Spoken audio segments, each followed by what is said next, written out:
Tamil serial ലോകത്തെ നടുക്കിയ വാർത്തയാണ് ഇന്ന് പുറത്തു വന്നിരിക്കുന്നത്. കലൈஞர் ടിവിയിൽ സംപ്രേഷണം ചെയ്യുന്ന ഗൗരി എന്ന സീരിയലിലൂടെ ഏറെ പരിചിതയായ നടി നന്ദിനി CM ആണ് ഇപ്പോൾ ജീവനൊടുക്കിയിരിക്കുന്നത്. സീരിയലിൽ നടിയുടെ മരണരംഗം ചിത്രീകരിച്ചതിന് തൊട്ടു പിന്നാലെ വന്ന മരണവാർത്ത ആരാധകരെയും നടുക്കിയിരിക്കും. കന്നഡ സീരിയലുകളിലൂടെ അഭിനയത്തിന്റെ അരങ്ങേറ്റം കുറിച്ച നടിയാണ് നന്ദിനി.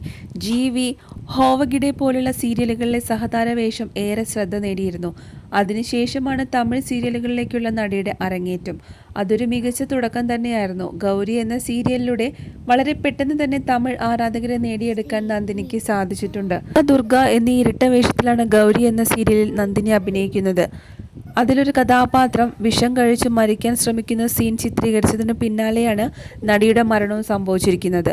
ബംഗളൂരുവിലെ താമസിക്കുന്ന വീട്ടിൽ തൂങ്ങിയ നിലയിലാണ് നടിയുടെ മൃതദേഹം കണ്ടെത്തിയത്.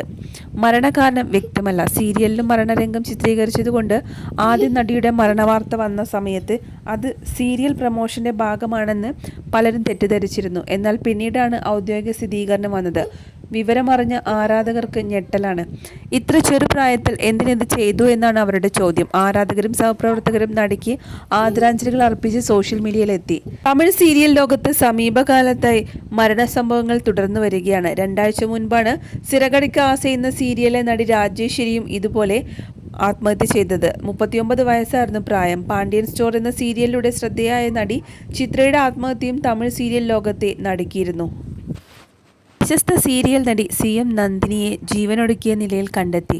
26 വയസ്സായിരുന്നു പ്രായം. നന്ദിനി വാടകയ്ക്ക് താമസിക്കുന്ന കെങ്കേരിയിലെ വീട്ടിലാണ് മരിച്ച നിലയിൽ കണ്ടെത്തിയത്.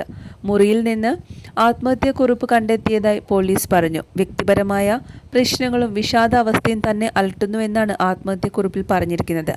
അഭിനയ ജീവിതവുമായി മുന്നോട്ടു പോകാനായിരുന്നു നന്ദിനിക്ക് താല്പര്യം. എന്നാൽ സർക്കാർ ജോലി നേടാനും വിവാഹിതയാകാനും വീട്ടുകാർ നിർബന്ധിച്ചിരുന്നു. നന്ദിനിയുടെ പിതാവ് 2019 സർക്കാർ സർവീസിലിരിക്കെ മരിച്ചിരുന്നു. ആശ്രിത നിയമനത്തിലൂടെ നന്ദിനിക്ക് ജോലിക്ക് ചേരാനുള്ള അവസരമുണ്ടായിരുന്നു. അഭിനയം ഒഴിവാക്കി ജോലിയിൽ ചേരാനും വിവാഹിതയാകാനുമാണ് കുടുംബം ഇവരെ നിർബന്ധിച്ചിരുന്നത്. ഇതിൽ നന്ദിനിക്ക് ഒട്ടും താല്പര്യമുണ്ടായിരുന്നില്ലെന്ന് കുറിപ്പിൽ പറയുന്നതായി പോലീസ് അറിയിച്ചു. നന്ദിനിയെ ഫോണിൽ കിട്ടാതായപ്പോൾ സുഹൃത്തുക്കൾ താമസ സ്ഥലത്തെ വീട്ടുകാരെ അറിയിക്കുകയായിരുന്നു. ഇവർ വാതിൽ തുറന്ന് നോക്കിയപ്പോൾ ജനാലക്കമ്പിൽ ഷാൾ ഉപയോഗിച്ച് മരിച്ച നിലയിലായിരുന്നു നന്ദിനി ഉണ്ടായിരുന്നത്. ഉടൻ പോലീസിൽ അറിയിച്ചു. അസ്വാഭാവിക മരണത്തിന് കേസെടുത്തെന്നും മറ്റു ദുരൂഹതകളൊന്നും ഇല്ലെന്നും പോലീസ്. നിരവധി സിനിമ സീരിയൽ താരങ്ങളും ആരാധകരുമാണ് നടി നന്ദിനിക്ക് ആദരാഞ്ജലികൾ അർപ്പിക്കാനായി എത്തിച്ചേരുന്നത്.